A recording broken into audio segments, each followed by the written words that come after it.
2 ತಿಂಗ್ಳಿಗೆ ಒಂದ್ಸತಿ 5 ಲಕ್ಷ ತೆಗಿಬೋದಂತೆ, 10 ಲಕ್ಷ ತೆಗಿಬೋದಂತೆ, ಅವನು ಹಿಂಗಂದ ಇವನು ಹಂಗಂದ ಅಂದಿದ್ರೆ ನಂದು 3 ಎಕರೆ ಫ್ಲ್ಯಾಟ್ ಐತೆ. ನಾವು ಒಪ್ಪೊಂದು 3 ಎಕರೆ ಫ್ಲ್ಯಾಟ್ಗೂ 50,000 ಕೋಳಿ ಸಾಕೋಂಗೆ ಅಚ್ಚುಕಟ್ಟಾಗಿ ಮಾಡ್ತಿದ್ದೆ. ನಾನು ನಿಮ್ಮ ರೈತನ ಮಗ. ಏನಪ್ಪ ಅಂದರೆ ಇವತ್ತು ವಿಡಿಯೋ ಕೋಳಿ ಫಾರಮ್ದು ಹೇಳಿದ್ನಲ್ಲ, ನಾನು ತಿಳಿಸ್ಕೊಡ್ತೀನಿ. ಕಂಪ್ನೀಲಿ ಸೇರಿಕೊಂಡ್ರೆ ಎಷ್ಟು ಆದಾಯ ಬರ್ಬೋದು ಅಂತ ಹೇಳ್ತೀನಿ ಅಂತಂದಿದೆ.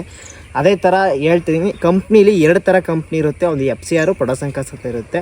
ಅವ್ರ ಬಗ್ಗೆ ಹೇಳ್ಕೊಡ್ತೀನಿ ಬನ್ನಿ. ನಮಗೆ ಈಗ ನಾವಿರೋ ಕಂಪ್ನಿ ಪೊಡಸಂಕಾಸು, FCR ಅಲ್ಲ. ಪೊಡಸಂಕಾಸಲ್ಲಿ ಯಾವ ಥರ ಅಂತ ತಿಳಿಸ್ಕೊಡ್ತೀನಿ, ಮತ್ತು FCRಲ್ಲಿ ಯಾವ ಥರ ಅಂತ ತಿಳಿಸ್ಕೊಡ್ತೀನಿ. ಈಗ ಬನ್ನಿ ನೋಡ್ಬೋದು ಕೋಳಿ ಬಂದು 15 ಡೇಸ್ ಆಗೈತೆ ನೋಡಿ. ಅಲ್ಲಿ ಗಂಟೆ ಹೆಚ್ಚಿಸಿದ್ದೀವಿ. ಈಗ ಒಂದೊಂದಾಗೆ ತಿಳಿಸ್ಕೊಡ್ತೀನಿ. ಆಮೇಲೆ ಡಿಸ್ಪ್ಲೇ ಮೇಲೆ ಬರುತ್ತೆ ನೋಡಿ, ಯಾವ ಥರ ಲೆಕ್ಕ ಮಾಡ್ಕೋತೀನಿ, ಯಾವ ಥರ ಇಂಟು ಮಾಡ್ಕೋತೀನಿ ಎಲ್ಲ ತೋರಿಸ್ಕೊಡ್ತೀನಿ. ಆಮೇಲೆ ಒಂದೊಂದು ಥರ ಇರುತ್ತೆ, ಹೇಳ್ಕೊಂಡು ಹೋಗ್ತೀನಿ. ಒಂದೊಂದಾಗೆ ಡಿಸ್ಪ್ಲೇ ಮೇಲೆ ತೋರಿಸ್ತಾ ಇರ್ತೀನಿ, ನೋಡ್ತಾ ಇರಿ. ಕ್ಯಾಮ್ರಾಮ್ಯಾನ್ ಐಶ್ ಇವತ್ತು ನಮ್ಮ ಅಕ್ಕ ಸೆಡೆ ಇಟ್ಕೊಳ್ಳೋ. ಈಗ ಐಸ್ ಎಲ್ಲ ಹೇಳ್ತಾರೆ ಅಷ್ಟು ಸಿಕ್ಬಿಡ್ತದೆ ಇಷ್ಟು ಸಿಕ್ಬಿಡ್ತದೆ ಅಂತ. ಹಂಗೆ ಲೆಕ್ಕದಲ್ಲಿ ನಮ್ಮದು ಐತೆ 3 ಎಕರೆ. ತಿಂಗಳಿಗೆ 2 ಲಕ್ಷ ಸಂಪಾದನೆ ಮಾಡುವಂತೆ, 3 ಲಕ್ಷ ಸಂಪಾದನೆ ಮಾಡುವಂತು ಇರ್ತದೆ. ಸಂಪಾದನೆ ಮಾಡ್ಬೋದು, ಖರ್ಚು ಎಷ್ಟು ಹೋಯ್ತದೆ ಅಂತ ತಿಳ್ಕೋಬೇಕು. ಹೇಳ್ಬಿಡ್ತಾರೆ ಹಂಗೆ ನಂದು 3 ಎಕರೆ ಐತೆ ಫ್ಲ್ಯಾಟ್. ನಾವು ಒಪ್ಪಂದು 3 ಎಕರೆ ಫ್ಲ್ಯಾಟ್ಗೂ ಆರಾಮಾಗಿ ಮಾಡಿ ಬಿಸಾಕೊಡಿ. ಸುಮಾರು ಒಂದು 30 ಕ್ವಿಂಟಲ್ ಐತೆ ಫಾರಮ್. ಈಗ ಸುಮಾರು ಈಗ 3 ಎಕರೆ ಐತೆ ಫ್ಲ್ಯಾಟ್. ಇದು 3 ಎಕರೆಗೂ ಮಾಡಿಸ್ಬಿಡ್ತಿದ್ದೆ. 40,000 50,000 ಕೋಳಿ ಸಾಕೋಂಗೆ. ಹಂಗೆ ಅನ್ಕೋಬೇಡೋದು. ಎಷ್ಟು ಬರೋದಿಲ್ಲ ಅಂತ ನಾವು ಹೇಳ್ತಿಲ್ಲ. ಖರ್ಚು ಎಷ್ಟು ಹೋಯ್ತದೆ ಅಂತ ಲೆಕ್ಕ ಹಾಕೋಬೇಕು. ಹೇಳ್ಬಿಡ್ತಾರೆ ಜನಗಳು, ಅಷ್ಟು ಸಂಪಾದನೆ ಮಾಡ್ತಾರಂತೆ, ಇಷ್ಟು ಸಂಪಾದನೆ ಮಾಡ್ತಾರಂತೆ 2 ತಿಂಗಳಿಗೆ. ಹಂಗಂತ ಇಲ್ಲ, ಖರ್ಚು ಎಷ್ಟು ಹೋಯ್ತದೆ ಅಂತ ಲೆಕ್ಕ ಹಾಕ್ಕೊಂಡು ಆಮೇಲೆ ಮಾತಾಡಬೇಕು ಜನಗಳು. ಈಗ ಒಂದೊಂದಾಗಿ ತಿಳಿಸ್ತೀನಿ. ಫಸ್ಟು ಪೊಡಸಂಕಾಸ್ ತಿಳಿಸ್ತೀನಿ ಎಷ್ಟು ಬರ್ತದೆ ಅಂತ. ನಾವಿರೋ ಕಂಪ್ನೀಲಿ ಪೊಡಸಂಕಾಸ್ ಎಷ್ಟು ಕೊಡ್ತಾರೆ. ರಿಸಲ್ಟ್ ಹೋದ್ರು ಫಿಕ್ಸ್ ರೈಟ್ ಹೇಳ್ಬಿಡ್ತೀನಿ. ಸ್ಟಾರ್ಟಿಂಗಲ್ಲೇ ನೋಡ್ಕೊಳ್ಳಿ. ರಿಸಲ್ಟ್ ಹೋದ್ರು 90 ರೂಪಾಯಿ, ಅಂದರೆ 90 ಪೈಸದ ಮೇಲೆ ಹೋದ್ರು, 90 ಮೇಲೆ ಹೋದ್ರೂ 6 ರೂಪಾಯಿ 20 ಪೈಸಾ ರಿಸಲ್ಟ್ ಹೊಂಟೋಯ್ತು. ಪೂರ್ತಿ ನಮ್ಮದು ಝೆಡ್ಗೆ ಹೊಂಟೋಯ್ತು ಅಂತಂದ್ರೂ 6 ರೂಪಾಯಿ 20 ಪೈಸಾ ಕೊಟ್ಟೇ ಕೊಡ್ತಾರೆ. ಯಾವುದೇ ಕಂಪ್ನಿಲಾದರೂ 6 ರೂಪಾಯಿ 20 ಪೈಸಾ ಕೊಟ್ಟೇ ಕೊಡ್ತಾರೆ. ಅದು ಫಿಕ್ಸ್ ರೇಟ್ ಆಗೈತೆ. ಸ್ವಲ್ಪ ಇದೆಲ್ಲ ಆಗಿ ಹೋರಾಟ ಎಲ್ಲ ನಿಂತ್ಕೊಂಡು ಮಾತಾಡಿ, ಫಾರ್ಮರ್ಗಳಿಗೆ ಕಷ್ಟ ಐತೈತೆ ಅಂತೆಲ್ಲ ನಿಂತ್ಕೊಂಡು ಮಾತಾಡಾದ್ಮೇಲೆ ಫಿಕ್ಸ್ ರೈಟ್ ಮಾಡಿದ್ರು ಸರ್ಕಾರ ಕಡೆಯಿಂದ. ಫಿಕ್ಸ್ ರೈಟ್ ಆಗೈತದು. ಯಾವುದೇ ಕಂಪ್ನಿಲ 6 ರೂಪಾಯಿ 20 ಪೈಸಾ ಕೊಡಲೇಬೇಕು. ಕೊಟ್ಟಿಲ್ಲ ಅಂದರೆ ನಿಂತ್ಕೊಂಡು ಕೇಳಿ. ಆ ಫಾರಮ್ ಅವರು ಯಾರು ಪೌಲ್ಟ್ರಿ ಅಂದರೆ ಫಾರಮ್ ಅವ್ರು ನೋಡ್ತಾರೆ ನನ್ನ ವೀಡಿಯೋನ ಅಂದರೆ ಪಟ್ಟಂತ ನಿಮ್ಗೆ 6 ರೂಪಾಯಿ 20 ಪೈಸಾ ಬತ್ತಾಯಿಲ್ಲ ಅಂದರೆ ನಿಂತ್ಕೊಂಡು ಕೇಳಬೇಕು. ನಿಂತ್ಕೊಂಡು ಕೇಳಿದಾಗ ಆಗ ಕೊಡ್ತಾರೆ. ಈಗ ನನಗೂ ಒಂದು ಕಂಪ್ನಿಲಿ ಆಗಿತ್ತು, ಆಗ ಕೊಡೋದಿಲ್ಲ ಅಂತಂದಿದ್ದ. ನಾನು ನಿಂತ್ಕೊಂಡು ಅವ್ರು ವೀಡಿಯೋ ಅಪ್ಲೋಡ್ ಮಾಡ್ತೀನಿ, ಇಲ್ಲ ಕೊಡೋಲ್ಲ, ಕೊಡಲ್ವ ಅಂತಂದೆ. 6 ರೂಪಾಯಿ 20 ಪೈಸಾ ಕೊಟ್ಟ ಅವತ್ತು. ಅದಕ್ಕೋಸ್ಕರ ನಿಂತ್ಕೊಂಡು ಕೇಳಿ. ಇಲ್ಲ ಅಂದರೆ ರೈತರುಗಳು ಹೆವಿ ಲಾಸ್ ಆಗುತ್ತೆ. ಇದರಲ್ಲಿ ಲಾಸ್ ಅಂದರೆ ಲಾಸ್ ಹೆವಿ ಆಗುತ್ತೆ. 20-25 ನಾನೊಂದು ವೀಡಿಯೋ ಅಪ್ಲೋಡ್ ಮಾಡಿದ್ದೆ. ಒಂದು ಫಾರಮ್ ಕಟ್ಟೋಕ್ಕೆ ಅಮ್ಮಮ್ಮ ಅವ್ರು 25 ಲಕ್ಷ ಬೇಕಾಯ್ತದೆ. ಅಂದರೆ ಒಂದು ಫಾರಮ್ ಕಟ್ಟೋಕ್ಕೆ 25 ಲಕ್ಷ ಖರ್ಚಾಗುತ್ತೆ ಅಂತ. 25 ಲಕ್ಷ ಬಂಡವಾಳ ಹಾಕ್ಬಿಟ್ಟು ಏನೂ ಸಿಕ್ಕಿಲ್ಲ ಅಂದರೆ ಲಾಸ್ ಆಗಲ್ವ ರೈತರುಗಳು? ಅದಕ್ಕೆ ಹೇಳೋದು, ನಿಂತ್ಕೊಂಡು 6ಕ್ಕೆ ಫಿಕ್ಸ್ ಮಾಡಿರೋದು 6 ರೂಪಾಯಿ 20 ಪೈಸಾ ಅಂತ. ಈಗ ಒಂದೊಂದಾಗಿ ತಿಳಿಸ್ಕೊಡ್ತೀನಿ. ಪೊಡಸಂಕಾಸ್ತು ಡಿಸ್ಪ್ಲೇ ಮೇಲೆ ಬರುತ್ತೆ, ನೋಡ್ಕೊತೀರಿ. ರೈಟ್ ಸೈಡಲ್ಲಿ ಲೆಫ್ಟ್ ಸೈಡಲ್ಲಿ ಹಾಕಿರ್ತೀನಿ, ನೋಡ್ಕೊಳ್ಳಿ ಗೈಸ್. ಈಗ ಸ್ಟಾರ್ಟಿಂಗು ನಾನು ಪೊಡಸಂಕಾಸ್ ಬಗ್ಗೆ ಹೇಳ್ತಾ ಇರೋದು. ಮತ್ತು ಈಗ ಮರಿ ಎಷ್ಟು ಬಂದೈತೆ ಅಂತ ನಾನು ಹೇಳ್ತೀನಿ. ಪೊಡಸಂಕಾಸ್ಗೆ ಎಲ್ಲನೂ ಹಾಕ್ಕೊಂಡು ಲಾಸ್ಟಲ್ಲಿ ಎಷ್ಟು kg ಬರುತ್ತೆ ಅಷ್ಟು kgಗೆ ಡಿವೈಡೆಡ್ ಮಾಡ್ಕೋಬೇಕು. ಲೆಕ್ಕ ಹಾಕ್ಕೊಳ್ಳಿ. 10,000 ಮರಿ, 10,000 ಮರಿಗೆ ಕಂಪ್ನಿಲಿ ನಮ್ಗೆ ಬಿಲ್ ಹಾಕೋದು 35 ರೂಪಾಯಿ. 35 ರೂಪಾಯಿ ನನಗೆ ಲೆಕ್ಕ ಹಾಕ್ಕೊಳ್ಳಿ. 3,50,000 ರೂಪಾಯಿ ಆಯಿತು ಮರಿಗೆ, ಆಯಿತಾ? ಇನ್ನು ಪೀಡ್ಗೆ ಲಾಸ್ಟ್ ಗಂಟ ಅಂದರೆ ಡಿಪೆಂಡು, 40 ಗಂಟೆ ಇತ್ತೋ 35 ಗಂಟೆ ಇತ್ತೋ ಕೋಳಿ, ಅದ್ರ ಮೇಲೆ ಡಿಪೆಂಡ್ ಆಗುತ್ತೆ. ನಾವು ಆವ್ರೇಜಾಗಿ 50 kg ಬ್ಯಾಗು ನಾನು ಹೇಳ್ತಾ ಇರೋದು. ಅಂದರೆ 70 kg ಬ್ಯಾಗ್ ಆದರೆ ಕಮ್ಮಿ ಮೇಯ್ತದೆ. ಈಗ ನಮ್ಮದು 50 kg ಬ್ಯಾಗ್ 800 ಬ್ಯಾಗ್ ಮೇಯುತ್ತೆ 40 ಒಳಗಡೆ. 40 ಅಂದ್ರೆ ಅಂದ್ಕೊಂಡ್ರೆ ಅಂದಾಜು. ಹಂಗೆ ನನ್ನ ಲೆಕ್ಕದಲ್ಲಿ 50 kg ಬ್ಯಾಗ್ ಆದರೆ 800 ಬ್ಯಾಗ್ ಮೇಯುತ್ತೆ. 60 kg ಬ್ಯಾಗ್ ಆದರೆ ಒಂದು 100 ಬ್ಯಾಗ್ ಕಮ್ಮಿ ಆಗುತ್ತೆ. 70 kg ಬ್ಯಾಗ್ ಆದರೆ ಇನ್ನೊಂದು 200 ಗ್ರಾಮ್, 200 ಬ್ಯಾಗ್ ಕಮ್ಮಿ ಆಗುತ್ತೆ. ಹಂಗೆ ಡಿಪೆಂಡು. ಈಗ ನಮ್ಮದು 800 ಮೂಟೆ ಮೇಯುತ್ತೆ. 800 ಮೂಟೆ ಅಂದರೆ ಇಂಟು 50 kg, 40,000 kg ಫೀಡ್ ಮೇದೈತೆ. ಅದಕ್ಕೆ ಇಂಟು 42 ರೂಪಾಯಿ kg, 42 ರೂಪಾಯಿ ಬೀಳ್ತು, ಆಯಿತಾ? 16,80,000 ರೂಪಾಯಿ ಫೀಡ್ಗೆ ಅಮೌಂಟ್ ಆಯಿತು. 16,80,000 ರೂಪಾಯಿ ಫೀಡ್ಗೆ ಅಮೌಂಟ್ ಆಗೈತೆ, ಆಯಿತಾ? ಪ್ಲಸ್ ಇದರಲ್ಲಿ ನಮಗೆ ಮೆಡಿಸನ್ ಕಾಸ್ಟು ಹಾಕ್ತಾರೆ. ಅಂದಾಜು ಮೆಡಿಸನ್ ಕಾಸ್ಟು 30,000 35,000 40,000 ಗಂಟ ಬೀಳ್ಬೋದು. ಅಂದರೆ ಡಿಪೆಂಡ್ ಕಾಯಿಲೆ ಗೀಳೆ ಎಂಟ್ಕೊತವ್ರು ಇನ್ನೂ ಜಾಸ್ತಿನೇ ಆಗ್ಬೋದು, ಕಾಯಿಲೆ ಎಂಟ್ಕೊಂಡು ಇನ್ನೂ ಕಮ್ಮಿನೂ ಆಗ್ಬೋದು. ಅರೌಂಡು 35,000 ಹಾಕೋಣ, ಪ್ಲಸ್ 35,000. ಆಮೇಲೆ ಇನ್ನು ಮಿಕ್ಕಿದ್ದು ಮರಿದು 3,50,000 ಆಗೈತೆ ಮರಿ ಬಿಲ್ಲು, ಆಯಿತಾ. ಇದನ್ನ ಟೋಟಲ್ ಮಾಡ್ಕೋಬೇಕು. ಇದನ್ನ ಟೋಟಲ್ ಮಾಡ್ಕೊಂಡು 20,65,000 ರೂಪಾಯಿ ಆಗೈತೆ ಟೋಟಲ್. ಈಗ ಯಾವ್ಯಾವ ಸೇರ್ಕೊತ್ತು, ಪೀಡೋನ್ ಸೇರ್ಕೊತ್ತು, ಮರಿ ಸೇರ್ಕೊತ್ತು, ಮೆಡಿಸನ್ ಕಾಸ್ಟ್ ಸೇರ್ಕೊತ್ತು. ಇಷ್ಟು ನಾವು ದುಡ್ಡನ್ನ ಹಾಕ್ಕೊಂಡು ತೋರಿಸೋಣ ಡಿಸ್ಪ್ಲೇ ಮೇಲೆ, ಆ ಥರ ಮಾಡ್ಕೋಬೇಕು. ಅಂದರೆ ನಿಮ್ದು ಎಷ್ಟು ಮೂಟೆ ಮೇದೈತೆ, ಎಷ್ಟು ಕೋಳಿ ಬಂದೈತೆ ಅದ್ರ ಮೇಲೆ ಡಿಪೆಂಡ್ ಆಗುತ್ತೆ, ಆಯಿತಾ. ಈಗ ಇದನ್ನ 0 ಮಾಡ್ಕೊಬಿಡಿ, ಗ್ಯಾಪ್ನ ಮಾಡಿಕೊಂಡ್ರಿ. 20,65,000 ಐತೆ ಅಮೌಂಟು. ಈಗ ಅರೌಂಡ್ ಈಗ 10,000 ಮರಿ ಬಿಟ್ಟಿರೆ 10,000ನೇ ಕೋಳಿ ಬರಲ್ಲ. ಯಾಕಂದರೆ ಅಮ್ಮಮ್ಮ ಅಂದರೆ ಒಂದು 10,000ಕ್ಕೆ 3% ಹಂಗೆ 300 ಮರಿ ಹೋಗ್ಬೋದು. 300 ಮರಿ ಹೋದ್ರೂ 9,000 ಲೆಕ್ಕದಲ್ಲಿ ನಾವು 9,000ಕ್ಕೆ ಹಾಕೋಣ. 9,000 ಕೋಳಿ ಬಂದೈತೆ ಇಂಟು ಅರೌಂಡ್ 2.23ಗೆ ಹಾಕೋಣ, ಇಲ್ಲಾಂದರೆ 3ಗೆ ಹಾಕೋಣ. 2 kg 300 ಗ್ರಾಮು ಅವರೇಜ್ ಬಂದೈತೆ ನಮ್ಮದು ಅಂತ. 21,850 kg, ಇನ್ನೂ ಜಾಸ್ತಿನೇ ಬರಬೇಕು. ಇಷ್ಟು ಮೂಟೆ ಮೇದೈತೆ ಅಂದರೆ ಇನ್ನೂ ಜಾಸ್ತಿನೇ ಬರಬೇಕು. 21,850 kg ಆಗೈತೆ. 22,000 kg ಅಂತ ಅಂದ್ಕೊಳ್ಳೋಣ. 22,000 kg ಆಗೈತೆ. ಈಗ ತೂಕ ಬಂದಿರೋದು ನಮಗೆ 22,000 kg ಆಗೈತೆ ಅಂತ ಅಂದ್ಕೊಳ್ಳಿ ಅರೌಂಡು. ಈಗ 20,65,000 ಹಾಕ್ಕೊಳ್ಳಿ ಅಮೌಂಟ, ಡಿವೈಡೆಡ್ ಮಾಡ್ಕೊಳ್ಳಿ. 21,000 kg ಬತ್ತೋ ಅರೌಂಡು 200 kg ಕಮ್ಮಿ, 22,000 kg ಹಾಕೋಣ. 22,000 kg ಅದನ್ನ ಡಿವೈಡೆಡ್ ಮಾಡ್ಕೊಳ್ಳಿ. 93ಕ್ಕೆ ಹೋಯ್ತು. 93ಕ್ಕೆ ಹೋಯ್ತು ಅಂದರೆ ರಿಸಲ್ಟ್ ಹೋಯ್ತು. ಬಡಸಂಗ್ ಕಾಸಲ್ಲಿ 93ಕ್ಕೆ ಹೋಯ್ತು ಅಂದರೆ ಕಂಪ್ನಿ ಬೇರೆ ಬೇರೆ ಥರ ಇರುತ್ತೆ, ಅರ್ಥ ಮಾಡ್ಕೊಳ್ಳಿ. ಕಂಪ್ನಿಲಿ ಯಾವತ್ತು ಅಗ್ರಿಮೆಂಟ್ಗೆ ಹೋದಾಗ ತಿಳ್ಕೋಬೇಕು, ಹೆಂಗೆ ನಿಮ್ಮದು ಬಡಸಂಗ್ ಕಾಸು ಯಾವ ಥರ ಲೆಕ್ಕ ಹಾಕ್ತೀರಾ, ಯಾವ ಥರ ಕೊಡ್ತೀರಾ ನಮಗೆ ಎಲ್ಲ ತಿಳ್ಕೊಂಡು ಆಮೇಲೆ ಮಾಡಬೇಕು. ಒಂದೊಂದು ಕಂಪ್ನಿಲಿ ಒಂದೊಂದು ಥರ ಇರುತ್ತೆ. ಈಗ 93 ರೂಪಾಯಿ ಬತ್ತು, 93 ರೂಪಾಯಿ ಬತ್ತು. ಲೆಕ್ಕದಲ್ಲಿ ರಿಸಲ್ಟ್ ಹೋಯ್ತು. ಲೆಕ್ಕದಲ್ಲಿ 800 ಮೂಟೆ ಪೀಡ್ ಮೇದೈತೆ ಅಂದರೆ ಇನ್ನೂ ಜಾಸ್ತಿ ಬರಬೇಕು, 93 ರೂಪಾಯಿ ಬತ್ತಲ್ವ, 22,000ಕ್ಕೆ ಅಂದರೆ 93 ಬತ್ತು, ರಿಸಲ್ಟ್ ಹೋಯ್ತು. 22,000 kgಗೆ ಇಂಟು ₹6.20 ರಿಸಲ್ಟ್ ಹೋಯ್ತು. ₹6.20 ಫಿಕ್ಸ್ ರೈಟು ಲೆಕ್ಕ ಹಾಕೊಳ್ಳಿ. 22,000 kgಗೆ ₹6.20 ತಂಗೆ ಎಷ್ಟು ದುಡ್ಡು ಆಯಿತು ಅಂದರೆ ₹6.20. 1,36,400 ರೂಪಾಯಿ ಆಗೈತೆ. ಇತ್ತಳ್ಳಿ ನಂದು ಕರೆಂಟ್ ಬಿಲ್ ತೆಗೀರಿ, ಆಮೇಲೆ ಜಳ್ಳನ್ನು ತೆಗೀರಿ, ಲೇಬರ್ ತೆಗೀರಿ, ಇಷ್ಟು ಹೋಗುತ್ತೆ ದುಡ್ಡು. ಅಮ್ಮಮಾರ ಜಳಿಗೆಯೇ 25,000 ಜಳಿಗಾಗುತ್ತೆ, ಲೇಬರ್ಗೆ ಒಂದು 20,000 ಲೇಬರ್ಗಾಗುತ್ತೆ. ಹಂಗ್ಲೆ ಇಜ್ಲು ತರಬೇಕಲ್ಲ, ಅದು ಒಂದು ನಮ್ಮ ಅಕ್ಕ ಹೇಳ್ತಾಳೆ, ನನಗೆ ಮರ್ತೋಗ್ಬಿಟ್ಟಿತ್ತು. ಇಜ್ಲು ಒಂದು ತರಬೇಕು. ಇಜ್ಲಿಗೆ 5,000 ಬೇಕು. ಒಂದು ಬ್ಯಾಚಿಗೆ ಇಜ್ಲು ತರಬೇಕು ಅಂದರೆ 5,000 ಬೇಕು ಸರ್. 5,000 ಬೇಕು ಇಜ್ಲು ತರೋಕ್ಕೆ. ಮೈನಸ್ 25,000 ಒಂದು ಅದಕ್ಕೆ ಜಳ್ಳಿಗೆ. ಆಮೇಲೆ ಲೇಬರ್ಗೆ ಒಂದು 20,000 ಖರ್ಚಾಗುತ್ತೆ. ಆಮೇಲೆ ಇಜ್ಲಿಗೆ 5,000 ಖರ್ಚಾಗುತ್ತೆ. ಆಮೇಲೆ ಕರೆಂಟ್ ಬಿಲ್ಗೆ 5,000 ಖರ್ಚಾಗುತ್ತೆ. ಇಷ್ಟೆಲ್ಲ ಹೋದರೆ 80,000 ಉಳೀತದೆ. ನೋಡ್ಕೊಳ್ಳಿ, 80,000 ಉಳಿಯೋದು ಅಷ್ಟೇ. 80,000 ಉಳಿಯುತ್ತೆ. ಲೆಕ್ಕದಲ್ಲಿ ಚೆನ್ನಾಗಾಯಿತು ಅಂದರೆ ನಾವು ತೆಗಿಬೋದು. ಅವನು ಹಂಗೆ ಅಂದ್ಬಿಟ್ಟ, ಇವನು ಹಂಗೆ ಅಂದ್ಬಿಟ್ಟ, ಹಂಗೆಲ್ಲ ಇದ್ರೆ ಹಂಗೆ ಹೇಳಿದ್ನಲ್ಲ ನಾನು. ಏನು ಅಕಸ್ಮಾತ್ ನನಗೆ ಕೋಟಿಗಳು ಬತ್ತಿತ್ತು, ಕೋಟಿ 2 ತಿಂಗ್ಳಿಗೊಂದ್ಸತಿ 5 ಲಕ್ಷ ತೆಗಿಬೋದಂತೆ, 10 ಲಕ್ಷ ತೆಗಿಬೋದಂತೆ, ಅವನು ಹಿಂಗಂದ ಇವನು ಹಂಗಂತ ಅಂದಿದ್ರೆ ನಂದು 3 ಎಕರೆ ಫ್ಲ್ಯಾಟ್ ಐತೆ, ನಾವು ಒಪ್ಪೊಂದು 3 ಎಕರೆ ಫ್ಲ್ಯಾಟ್ಗೂ 50,000 ಕೋಳಿ ಸಾಕೋಂಗೆ ಅಚ್ಚುಕಟ್ಟಾಗಿ ಮಾಡ್ತಿದ್ದೆ.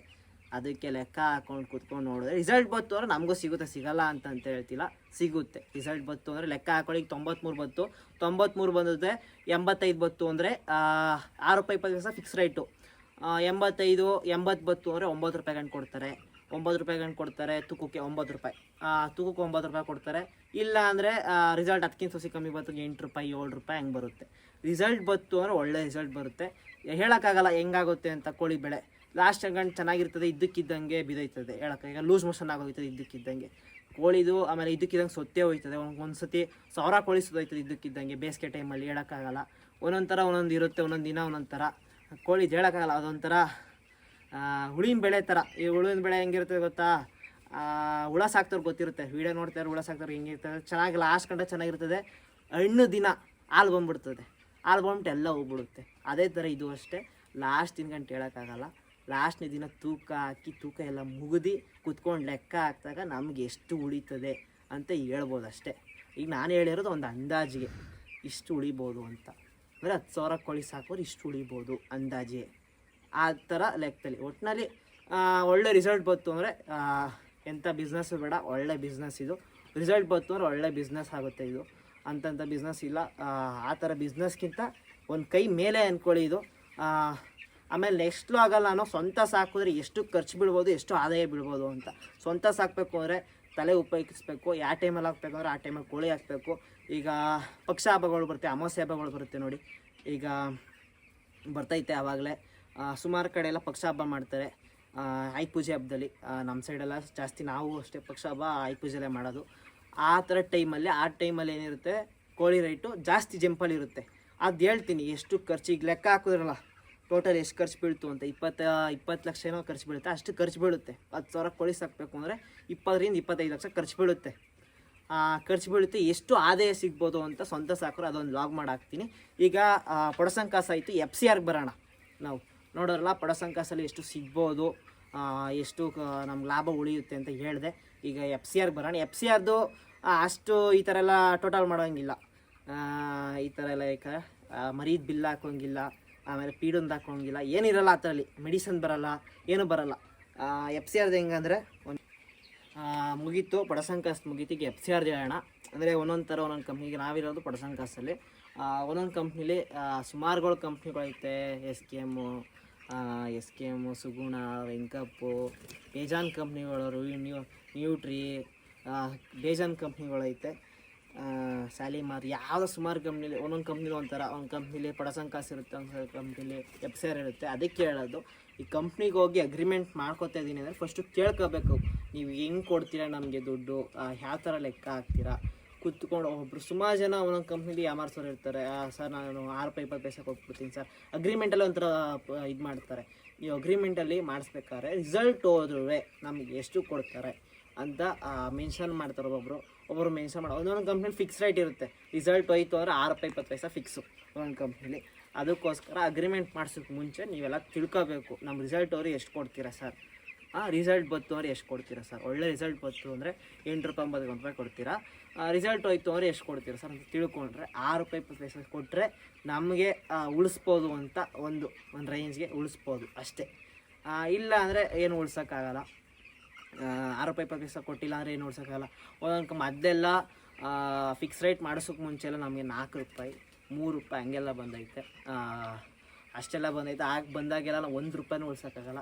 20-30 ಸಾವಿರಕ್ಕೆಲ್ಲ ಕೆಲಸ ಮಾಡಿದ್ದೀವಿ, 2 ತಿಂಗಳಿಗೋಸತಿ 20-30 ಸಾವಿರಕ್ಕೆಲ್ಲ ಕೆಲಸ ಮಾಡಿದ್ದೀವಿ. ಅಷ್ಟು ಇದು ಅದಕ್ಕೆ ಫಿಕ್ಸ್ ರೇಟ್ ಮಾಡಿದ್ದು ಸರ್ಕಾರ ಎಲ್ಲ ಸೇರಿಸ್ಕೊಂಡು ಫಾರ್ಮರ್ಸ್ಗಳು ಹಿಂಗೆ ರೈಟ್ಗಳು ವೆರಿವೇಷನ್ ಐತೈತೆ ಮತ್ತು ತುಂಬ ಲಾಸ್ ಆಯ್ತವ್ರೆ, ಅದಕ್ಕೋಸ್ಕರ ಮಾಡಿದ್ದು ಅವರು. ಈಗ ಬನ್ನಿ ನಮ್ಗೆ ಬರೋಣ ಇನ್ನೊಂದಕ್ಕೆ, ಪಟ ಅಂತ ಆಗೋಲಿ.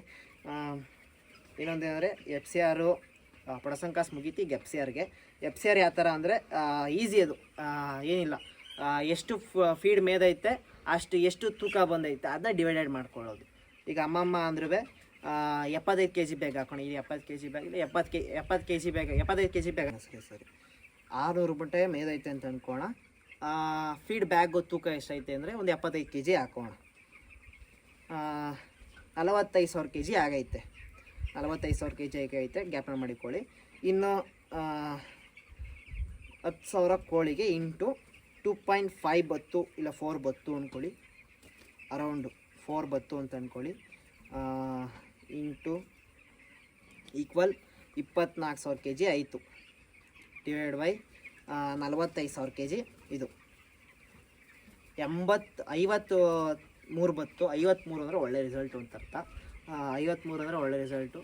ಅಮ್ಮಮ್ಮರೂ ₹9 ಬರ್ಬೋದು, ₹9 8 ಬರ್ಬೋದು.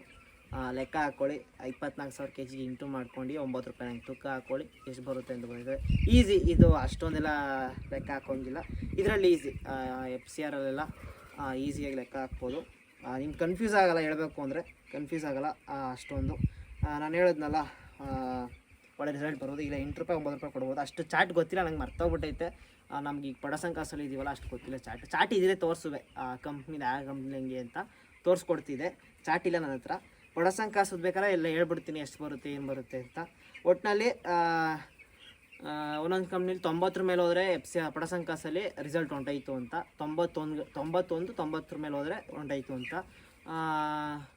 FCRಲ್ಲಿ 70 ಮೇಲೋ ಏನೋ ಇರಬೇಕು, 70 ಮೇಲೆ 80 ಮೇಲೆ ಹೋಯ್ತು ಅಂದರೆ 65 ಮೇಲೇನೋ ಹೋಯ್ತು, ಇಲ್ಲ 70 ಮೇಲೆ ಏನೋ ಹೋಯ್ತು ಅಂದರೆ ರಿಸಲ್ಟ್ ಹೋಯ್ತು ಅಂತ ಅರ್ಥ. ಒಂದೊಂದು ಕಂಪ್ನಿಲಿ ಒಂದೊಂದು ಇರುತ್ತೆ. ನಾನು ಹೇಳಿದ್ನಲ್ಲ, ನೀವು ಕಂಪ್ನಿಗೆ ಜಾಯ್ನ್ ಆಯ್ತಾ ಇದ್ದೀರಿ ಅಂದರೆ ಹೋಗಿ ತಿಳ್ಕೋಬೇಕು. ಹೋಗಿ ತಿಳ್ಕೊಂಡು ಎಲ್ಲ ಲೆಕ್ಕ ಹಾಕಿಸ್ಕೊಂಡು ಎಲ್ಲ ಹಿಂಗೆ ಆಯ್ತದೆ ಅಂತ ತಿಳ್ಕೊಂಡು ಆದಮೇಲೆ ನೀವು ಅಗ್ರಿಮೆಂಟ್ ಮಾಡ್ಕೋಬೇಕು. ಅದಕ್ಕೆ ಮುಂಚೆ ಮಾಡೋಕ್ಕೆ ಹೋಗ್ಬೇಡಿ. ನಾನು ಹೇಳೋದಿಷ್ಟೇ. ಹೇಳೋದ್ನಲ್ಲ, ಎಷ್ಟು ಸಿಗುತ್ತೆ, ಎಷ್ಟು ಖರ್ಚು ಹೋಗುತ್ತೆ, ಎಷ್ಟು ಇನ್ನೂ ಲೆಕ್ಕ ಹಾಕ್ಕೊಳ್ಳಿ. ಒಳ್ಳೆ ರಿಸಲ್ಟ್ ಬಂತು ಅಂದರೆ ಇಲ್ಲ, ಒಳ್ಳೆ ರಿಸಲ್ಟ್ ಬಂತು ಅಂದರೆ ನಮಗೂ ಸಿಗುತ್ತೆ. ಈಗ ಹೇಳೋಕ್ಕಾಗಲ್ಲ, ಒಂದು ಬ್ಯಾಚ್ ಸಿಕ್ತು, 10 ಬ್ಯಾಚ್ ಹೊಂಟೇ ಹೋಯ್ತು, ಆಗೇನು ಮಾಡೋಣ? ಏನೋ ಸಿಗುತ್ತಾ? ಅದೇ ರೈತರು ಬಾಳೆಲ್ಲ ಇದೊಂದೇ ಹೇಳೋಕ್ಕಾಗಲ್ಲ. ಇನ್ನೂ ನೆಕ್ಸ್ಟು ನಮ್ಮಮ್ಮ ಅಂದ್ರೂ ಸ್ವಂತ ಸಾಕಿದ್ರೆ ನಾವು 3 ಬ್ಯಾಚ್ ಎತ್ತದ, ಒಂದೇ ಬ್ಯಾಚ್ ಅಮೌಂಟ್ ಎತ್ಬೋದು ಸ್ವಂತ ಸಾಕಿದ್ರೆ. ನೆಕ್ಸ್ಟ್ ವ್ಲಾಗಲ್ಲಿ ಹೇಳ್ತೀನಿ ಹೆಂಗೆ ಏನು ಅಂತ. ಅದಿನ್ನೊಂದು ವಾರದಲ್ಲೇ ವ್ಲಾಗ್ ಅಪ್ಲೋಡ್ ಮಾಡ್ತೀನಿ, 3-4 ದಿವಸದಲ್ಲೇ ಅಪ್ಲೋಡ್ ಮಾಡಿ ಹೇಳ್ತೀನಿ. ಮತ್ತು ಈಗ ನಾನು ಅಮೀನ್ಗಾಡು ಹೋಗ್ತಿದ್ದೀನಿ, ಆ ವ್ಲಾಗ್ ಅಪ್ಲೋಡ್ ಮಾಡ್ತೀನಿ. ಅಮೀನ್ಗಾಡಲ್ಲಿ ಕುರ್ಗಳು ಹಿಡ್ಕೊಬರ್ಬೇಕು. ನಮ್ಮ ಮಾಮ ಅವ್ರಿಗೆ ಕುರ್ಗಳು ಹಿಡ್ಕೊಬರ್ತಾಯಿದ್ದೀವಿ. ಅದೆಲ್ಲ ಲಾಗ್ ಎಲ್ಲ ಮಾಡ್ಕೊಬರ್ತೀನಿ. ನಾನು ಜೊತೆಲಿ ಹೋಗ್ತಾ ಇದ್ದೀನಿ. ಹೆಂಗೆ ಕುರಿ ಹಿಡ್ಕೊತೀವಿ, ಹೆಂಗೆ ಮಾಡ್ತೀವಿ, ಅದು ಎಲ್ಲ ಅಪ್ಲೋಡ್ ಮಾಡ್ತೀನಿ. ಆ ಲಾಗು ನೋಡಿ, ಚೆನ್ನಾಗಿರುತ್ತೆ. ಎಷ್ಟರಂಗೆ ಹಿಡ್ಕೊತೀವಿ, ಆ ಥರ ಬಾರ್ಗಿಂಗ್ ಮಾಡ್ತೀವಿ, ಯಾವ ಥರ ಚೌಕಾಸಿ ಮಾಡಿ ಹಿಡ್ಕೊತೀವಿ, ಎಲ್ಲ ಲಾಗ್ ಅಪ್ಲೋಡ್ ಮಾಡ್ತೀನಿ. ಆ ಲಾಗು ಚೆನ್ನಾಗಿರ್ತದೆ ನೋಡಿ. ಈ ಲಾಗ್ ಇಷ್ಟ ಆಗೈತೆ ಅಂತ ಅಂದ್ಕೊಂಡಿದ್ದೀನಿ ಗೈಸ್. ಮತ್ತು ನಾನೇನಾರ ಮಿಸ್ ಮಾಡಿದರೆ ಕಮೆಂಟ್ ಮಾಡಿ ತಿಳಿಸಿ. ಫಾರ್ಮರ್ ಯಾರು ನೋಡ್ತಾ ಇದ್ದಾರೆ, ಏನಾರ ನಾನೇನಾರ ಮಿಸ್ ಮಾಡಿದರೆ ತಿಳಿಸ್ಕೊಡಿ. ಮತ್ತು ಸುಮಾರು ಜನ ನಂಗೆ ಕಮೆಂಟ್ ಆಗ್ತಾಯಿದ್ರು, ಬ್ರೋ ಎಷ್ಟು ಸಿಗ್ಬೋದು ಕಂಪ್ನಿಲಿ, ಸ್ವಂತ ಸಾಕೋರು ಎಷ್ಟು ಸಿಗ್ಬೋದು ಬ್ರೋ ಹೇಳ್ಬೋದಿತ್ತು. ನಾನು ಇದೇ ಲಾಗಲ್ಲಿ ತುಂಬ ಲಾಂಗ್ ಆಗಿಬಿಡುತ್ತೆ, ಅದಕ್ಕೋಸ್ಕರ ನಾನು ಹೇಳಲಿಲ್ಲ. ಸ್ವಂತ ಸಾಕೋರು ಎಷ್ಟು ಸಿಗ್ಬೋದು? ಸ್ವಂತ ಸಾಕೋರೆ ಸುಮಾರು 20ರಿಂದ 25 ಲಕ್ಷ ಬೇಕು ಬ್ರೋ. ಸ್ವಂತ ಸಾಕೋರು 20ರಿಂದ 25 ಲಕ್ಷ ಖರ್ಚಾಗುತ್ತೆ ಬ್ರೋ. ಅದಕ್ಕೆ ಹೇಳ್ತಾ ಇರೋದು, ಸ್ವಂತ ಸಾಕೋರೆ ತುಂಬ ಲಾಸ್ ಆಗುತ್ತೆ. ಅಂದರೆ ಹೇಳೋಕ್ಕಾಗಲ್ಲ. ಈಗ ಹಬ್ಬದ ಸೀಸನ್ ಬಂತು, 130-140 ರೂಪಾಯಿ ರೈಟ್ ಇತ್ತು. ಆಗ ನಾವು ಡೀಲರ್ಶಿಪ್ಗೆ ಕಟ್ಟಿಂಗ್ ಚಾರ್ಜ್ ಅಂತ ಕೊಡಬೇಕು. ಅದಕ್ಕೆ ಅಪ್ನ ಇಟ್ಕೊಂಡು ಕಟ್ಟಿಂಗ್ ಚಾರ್ಜ್ ಕೊಡಬೇಕು. ಈಗ ಪೇಪರ್ ರೈಟೇ ಬೇರೆ ಇರ್ತದೆ, ಕಂಪ್ನಿ ರೈಟೇ ಬೇರೆ ಇರುತ್ತೆ. ಪೇಪರ್ ರೈಟು 130 ರೂಪಾಯಿ ಇದ್ದರೆ ಕಂಪ್ನಿ ರೈಟು 110 ರೂಪಾಯಿ ಇರುತ್ತೆ ಅಷ್ಟೇ, ಅರೌಂಡು. ಅದರಲ್ಲಿ ಕಟ್ಟಿಂಗ್ ಚಾರ್ಜ್ ಬೇರೆ ಕೊಡ್ತಾರೆ. ಕಟ್ಟಿಂಗ್ ಚಾರ್ಜ್ ಎಲ್ಲ ಕಟ್ಟಾಗಿ ಕೊಡಬೇಕು. ಏನೇನೋ ಇರುತ್ತೆ. ನಾವು ಸ್ವಂತ ಸಾಕ್ತಾ ಗೊತ್ತಾಯ್ತದೆ. ಕಮ್ಮಿ ಕೊಟ್ಟರೆ ಒಂದೇ ದಿನ ಖಾಲಿ ಆಗುತ್ತೆ. ನೀನು 20 ರೂಪಾಯಿ ಕಮ್ಮಿ ಕೊಡ್ತಾ ಇರೋದ್ರೆ ಇಡೀ ನಮ್ಮ ಚನ್ನಪಟ್ಟಣ ತಾಲೂಕು ನಮ್ಮ ಹತ್ರನೇ ಬರ್ತಾರೆ ಕಮ್ಮಿ ಕೊಡ್ತಾ ಇದ್ದೀನಿ ಅಂತಂದರೆ. ಆ ಥರ ಏನೇನೋ ರೂಲ್ಸ್ ಇರುತ್ತೆ. 10 ರೂಪಾಯಿ ಕಮ್ಮಿ ಕೊಡ್ತಾಯಿದ್ರೆ ಸಾಕು, 5 ರೂಪಾಯಿ ಕಮ್ಮಿ ಕೊಡ್ತಾಯಿದ್ರೆ ಸಾಕು. ಯಾಕಂದರೆ ಡೀಲರ್ಶಿಪ್ ವರ್ಕ್ ಅದೊಂದೇ ಸಾಕಲ್ಲ, 5 ರೂಪಾಯಿ ಕಮ್ಮಿ ಕೊಡ್ತಾರೆ, ದುಡ್ಡು ಎಷ್ಟು ಉಳಿತದೆ ನಮಗೆ ಅಂತ ತಲೆ ಓಡಿಸ್ಕೊಂಡು ಅವ್ರು ಬರ್ತಾರೆ ಸ್ವಂತ ಸಾಕೋರು. ಸುಮಾರು 20ರಿಂದ 25 ಲಕ್ಷ ಖರ್ಚಾಗುತ್ತೆ ಸ್ವಂತ ಸಾಕಿದ್ರೆ. ಅರೌಂಡು ಲಾಸ್ ಆಯಿತು ಅಂದರೆ 25 ಲಕ್ಷನೂ ಎತ್ತಕ್ಕಾಗಲ್ಲ, ಹೇಳ್ಬಿಟ್ಟಿದ್ದೀನಿ ಈಗಲೇ. ಆ ಲಾಗ್ಲು ಅಪ್ಲೋಡ್ ಮಾಡ್ತೀನಿ. ಒಳ್ಳೆ ಪ್ರಾಫಿಟ್ ಆಯಿತು ಅಂದರೆ ಹೇಳೋದ್ನಲ್ಲ, 3 ಬ್ಯಾಚ್ ದುಡ್ಡು, 3 ಬ್ಯಾಚು 4 ಬ್ಯಾಚ್ ದುಡ್ಡು ಒಂದೇ ಸತಿ ಎತ್ಬೋದು. ಆಮೇಲೆ ನಾನು ಇನ್ನೊಂದು ಮಿಸ್ ಮಾಡಿದೆ. ಸುಮಾರು ಜನ ಕಮೆಂಟ್ ಆಗ್ತಾಯಿದ್ರು, ಬ್ರೋ ನಾವು ಮೋಸ್ಟ್ಲಿ ಅವ್ರು ಫಾರಮ್ ಮಡಗಿರ್ಬೇಕು ಅಂತ ಅಂದ್ಕೊಡ್ತೀನಿ. ಸೌಂಡ್ ಬರುತ್ತೆ, ಕೋಳಿಗೊಂದು ಸೌಂಡು, ಗರ್ಗರ್ ಅಂತ ಸೌಂಡ್ ಬರುತ್ತೆ. ಅದಕ್ಕೆ ಸ್ಪ್ರೇ ಮಾಡ್ತೀವಿ ಬ್ರೋ. ಅದು ಮೋಸ್ಟ್ಲಿ ತರಿಸಿಲ್ಲ, ಕೊಡ್ತಾರೆ. ಸೌಂಡ್ ಏನಾದ್ರು ಸ್ಟಾರ್ಟ್ ಆಯಿತು ಅಂದ್ರೆ ನಮ್ಗೆ ಕೊಡ್ತಾರೆ. ಅದು ಗ್ಯಾಪ್ನೆಲ್ಲ ಮರ್ತೋಗೈತೆ, ಅಷ್ಟು ಗ್ಯಾಪ್ನಿಲ್ಲ. ಅದು ಬಾಕ್ಸು ವೀಡಿಯೋದಲ್ಲಿ ಅಪ್ಲೋಡ್ ಮಾಡ್ತೀನಿ. ಅದು 5 ಲೀಟ್ರ್ ಕ್ಯಾನ್ ಬರುತ್ತೋ ಇಲ್ಲ ಬಾಟ್ಲಲ್ಲೋ ಕೊಡ್ತಾರೆ ನಮಗೆ. ಅದು ಅಪ್ಲೋಡ್ ಮಾಡ್ತೀನಿ ತಿಳ್ಕೊಂಡು ಯಾವ ಥರ ಇರುತ್ತೆ. ಮೋಸ್ಟ್ಲಿ ನಮಗೆ ಬಾಟ್ಲಲ್ಲಿ ಕೊಡ್ತಾರೆ. ಈ ಥರ ಬಾಟ್ಲಲ್ಲಿ ಕೊಡೋದು ಅಂದ್ಕೊತೀನಿ. ಈ ಥರ ವೈಟಾಗಿರುತ್ತೆ, ನೀರಿರಬೇಕು, ವೈಟಾಗಿರುತ್ತೆ. ಆ ಥರ ಬಾಟ್ಲಲ್ಲಿ ಕೊಡ್ತಾರೆ. ನಾನು ತಿಳಿಸಿ ಹೇಳ್ತೀನಿ, ನನಗೂ ಗೊತ್ತಿಲ್ಲ ಅಷ್ಟು ಗ್ಯಾಪ್ನಿಲ್ಲ ಅದು ಹೆಸ್ರೇನು ಅಂತ. ಮತ್ತು ಸುಮಾರು ಜನ ಹೆಂಗೆ ವೆಯ್ಟ್ ಬರ್ಸೋದು, ಹೆಂಗೆ ಮಾಡೋದು ಬ್ರೋ. ಈಗ ರಿಸಲ್ಟ್ ಹೋಯ್ತೈತೆ ಅಂತಂದರೆ ನಾನು ಏನು ಮಾಡ್ತೀನಿ ಅಂದರೆ, ನಮ್ಮ ಅಪ್ಪ ನಾರ್ಮಲ್ ಯಾರು ಆಗಿರ್ಬೋದು, ರಿಸಲ್ಟ್ ಹೋಯ್ತಾ ಇದ್ದೀವಿ ಅಂದರೆ ಏನು ಮಾಡ್ತೀವಿ ಅಂದರೆ, ಇನ್ನು ಎತ್ತಕ್ಕಿನ್ನೊಂದು 3 ದಿವಸ 1 ದಿವಸ ಇದ್ದಂಗೆ ಏನು ಮಾಡ್ತೀವಿ, ಈಗ ಅರ್ಧ ಕೋಳಿ ಎತ್ತೋರು, ಇನ್ನು ಅರ್ಧ ಕೋಳಿ ಹಂಗೆ ಐತೆ ಅಂದಾಗ ಏನು ಮಾಡ್ತೀವಿ, ಕಳೆ ಪುರಿ ತಂದು ಹಾಕ್ತೀವಿ. ರಿಸಲ್ಟ್ ಉಳ್ಸ್ಕೋಸ್ಕರ ನಮಗೂ ಕಾಸು ಉಳ್ಕೋಬೇಕಲ್ಲ. ರಿಸಲ್ಟ್ ಉಳ್ಸೋಕ್ಕೋಸ್ಕರ ಏನು ಮಾಡ್ತೀವಿ ಅಂದರೆ ಕಡಲೆ ಪುರಿ ತಂದು ಹಾಕ್ತೀವಿ. ಫೀಡ್ ಮೇಯ್ಸಲ್ಲ. ಆಗ ನಮಗೊಂದು 5 ಮೂಟೆ ಉಳ್ಕೊಂಡ್ರೂ ಅಲ್ಲೇ ಅಮೌಂಟ್ ರೈಸ್ ಆಗುತ್ತೆ. 1 ರೂಪಾಯಿ 2 ರೂಪಾಯಿ ಅದರ ಪೈಸಾ ಹೆಚ್ಕೊಳ್ಳುತ್ತೆ. ಈಗ 6 ರೂಪಾಯಿ 20 ಪೈಸೆ ಇದ್ದರೆ 20 ಪೈಸೆ ಹೆಚ್ಕೊಂಡ್ರೂ ನಮಗೊಂದು ದುಡ್ಡು ಹಚ್ಕೊಂಡ್ರೆ ಎಷ್ಟು ಲಾಭ ಆಗುತ್ತೆ, ಅದಕ್ಕೆ ಆ ಟೈಮಲ್ಲಿ ಹಂಗೆ ಮಾಡ್ತೀವಿ. ಆಮೇಲೆ ತೂಕ ಕಮ್ಮಿ ಬರ್ತೈತಿ ಅಂದಾಗ ಏನು ಮಾಡ್ತೀವಿ ಅಂದರೆ ನಾವು ಇನ್ನು ಎತ್ತಕ್ಕೆ ಏನಂತ ವಾರ ಇದ್ದಾಗ ಹೆಚ್ಚು ಕಮ್ಮಿ ಇದ್ದಾಗ ಏನು ಮಾಡ್ತೀವಿ, ಒಂದು ವಾರ 10 ದಿವಸ ಇದ್ದಾಗ ಏನು ಮಾಡ್ತೀವಿ, ಹಿಂಡಿ ನೀರು, ಹಿಂಡಿನ ಪೇಪರ್ ಹಿಂಡಿ ಬರುತ್ತೆ, ಪೇಪರ್ ಹಿಂಡಿ ಏನು ಮಾಡ್ತೀವಿ ಅಂದರೆ ಉನಿ ಹಾಕ್ಬಿಟ್ಟು ಡಿಂಕರ್ಗಳಿಗೆ, ಈ ಥರ ಡಿಂಕರ್ ನೋಡ್ಬೋದಲ್ಲಿ, ಆ ಥರ ಡಿಂಕರ್ಗಳಿಗೆ ಸುಮಾರು ಒಂದು ಈ ಮನೆಗೆ ಒಂದು 3 kg, ಆ ಮನೆಗೆ ಒಂದು 3 kg ಹಾಕ್ಕೊಂಡು ಉನಿ ಹಾಕ್ಬಿಟ್ಟು ಪ್ರತಿಯೊಂದು ಡಿಂಕರ್ಗಳಿಗೂ ಹಾಕೋಬರ್ತೀವಿ. ಅದು ಒಳಗೆ ಆಫ್ ಮಾಡ್ಬಿಟ್ಟು ಡ್ರೈ ಆದಮೇಲೆ ಅದು ಹಿಂಡಿ ಏನಾದರೂ ಚರ್ಬಿ ಹೆಚ್ಚುತ್ತೆ, ಅದಕ್ಕೋಸ್ಕರ ಹಿಂಡಿ ಕೊಡ್ತೀವಿ. ಹಂಗೆ ಏನಾರ ಹೆವಿ ಉಚ್ಕೋತೈತೆ, ಅದು ಲೂಸ್ ಮೋಷನ್ ಐತೈತೆ ಅನ್ನೋಕ್ಕೆಲ್ಲ ಒಂದೊಂದು ಅದಕ್ಕೆ ಹೇಳೋದು ನಾನು ಸ್ವಂತ ಸಾಕ್ಬಾರ್ದು ಅಂತ. ಫಸ್ಟು ಸ್ವಂತ ಫಾರಮ್ ಮಾಡಿ ನಾನು ಸ್ವಂತ ಸಾಕ್ತೀನಿ ಅಂತ ದುಡುಮಂತ ಬಿಡಬೇಡಿ. ಫಸ್ಟು ಕಂಪ್ನಿಲಿ ಸೇರ್ಕೊಳ್ಳಿ.